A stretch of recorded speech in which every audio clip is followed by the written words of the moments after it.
Halo saudara-saudariku yang terberkati, apa kabar? Semoga Anda tetap bersemangat dan bersuka cita oleh karena iman kita kepada Yesus Kristus Tuhan. Pada hari ini, Jumat, kita sebagai warga gereja merayakan Hari Raya Hati Kudus Tuhan Yesus. Dan perayaan yang kita rayakan pada hari ini, ketika saya merenungkannya, merupakan sebuah penegasan dari perayaan-perayaan yang sebelumnya kita rayakan.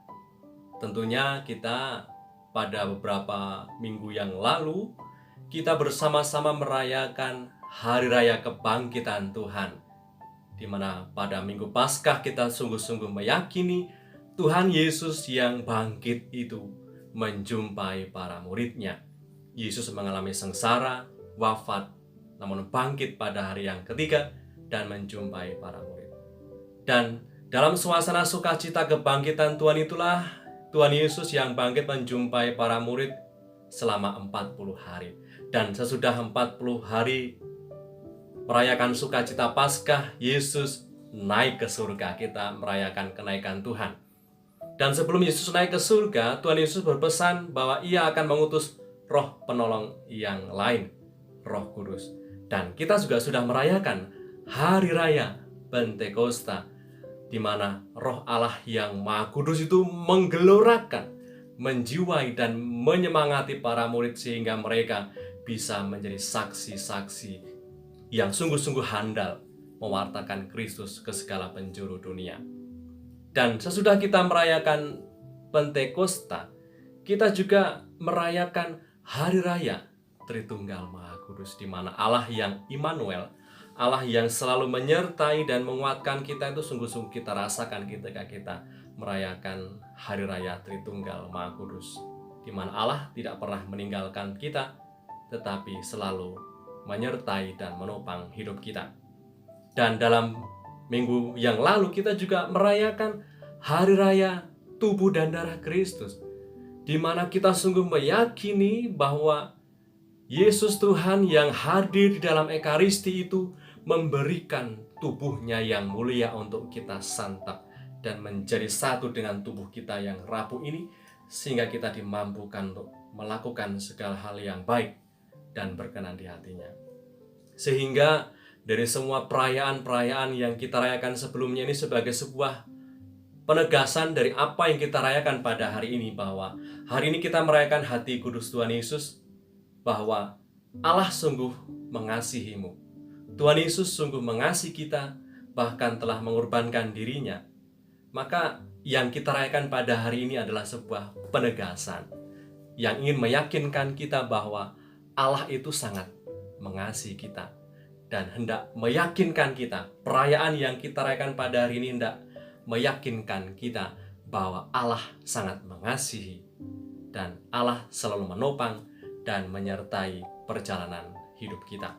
Misalnya ketika kita baca dalam sabda Tuhan yang kita dengar pada hari ini, dalam ayat yang ke-34 dan ke-35, di mana ketika Yesus mengorbankan dirinya di kayu salib, ketika lambungnya ditikam dengan tombak, di situ mengalirlah darah dan air. Dan peristiwa itu begitu penting sehingga ditekankan oleh penginjil Yohanes, di mana penginjil Yohanes sampai mengatakan, di situ ada kutipan dalam ayat yang ke-35, orang yang melihat hal itu sendiri yang memberikan kesaksian ini, dan kesaksiannya benar. Dan kesaksiannya benar, dan ia tahu bahwa ia mengatakan kebenaran supaya kamu percaya. Peristiwa ini menjadi lambang yang menyatakan makna wafat Tuhan Yesus di kayu salib, yang dapat kita mengerti dengan baik kalau kita bisa menangkap lambang-lambang yang dipakai. Di mana di situ ketika Yesus bergantung pada kayu salib, serdadu menombak lambung Yesus, lalu keluarlah darah dan air.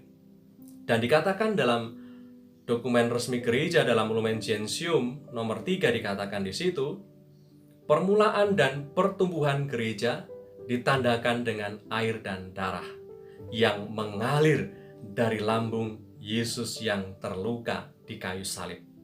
Itulah pula yang diwartakan sebelumnya ketika Tuhan bersabda tentang wafatnya di salib. Dan apabila aku ditinggikan dari bumi, aku akan menarik semua orang kepada aku. Kita bisa baca dalam Yohanes bab 12 ayat 32. Sebab dari lambung Kristus yang beradu di salib muncullah sakramen seluruh gereja yang mengagumkan. Sehingga dari lambung Yesus yang tertikam keluarlah darah dan air, itu melambangkan sakramen gereja. Dari situlah permulaan gereja dan pertumbuhan gereja. Gereja mendapatkan kekuatan, gereja mendapatkan semangat, mendapatkan hidupnya dari lambung Yesus yang tertikam itu.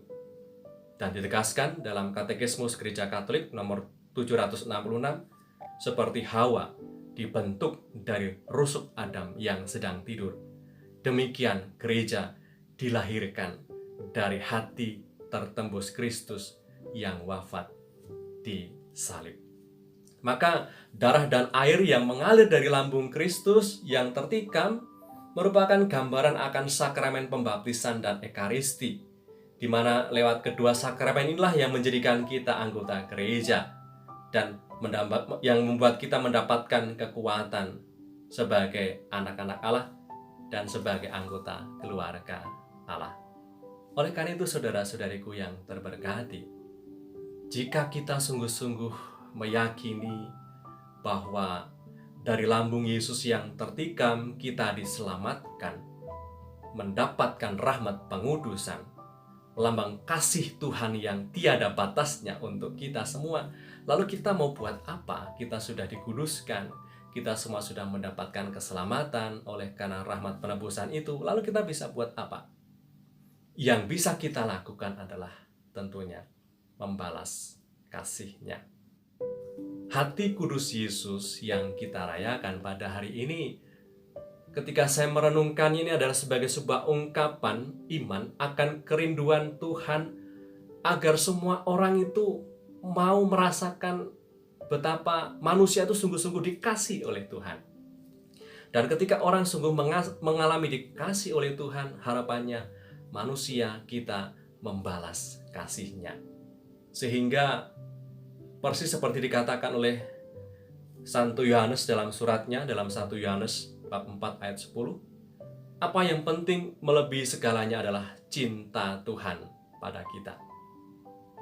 Inilah kasih itu, bukan kita yang telah mengasihi Allah, tetapi Allah yang telah mengasihi kita dan yang telah mengutus anaknya sebagai pendamaian bagi dosa-dosa kita. Cinta Tuhan nyata untukmu, nyata untuk saya, nyata untuk kita semua. Semoga keyakinan ini menumbuhkan rasa percaya diri kita untuk menekuni hari-hari kita dengan secara kreatif menunjukkan cinta yang nyata kepada Tuhan lewat sesama yang ada di sekitar kita. Semoga kita bisa.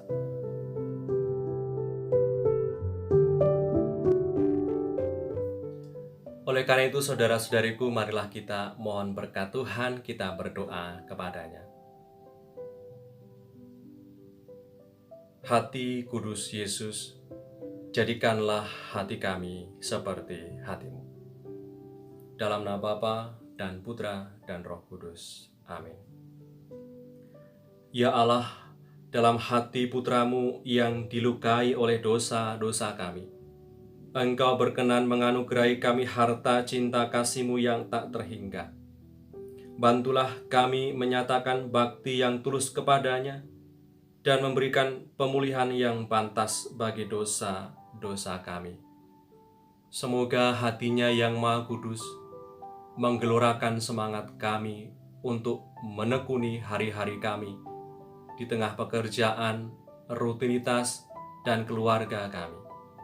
Doa ini kami aturkan kepadamu dengan pengantaran Kristus Tuhan kami yang bersama Engkau dalam persekutuan Roh Kudus, kini dan sepanjang segala masa. Amin.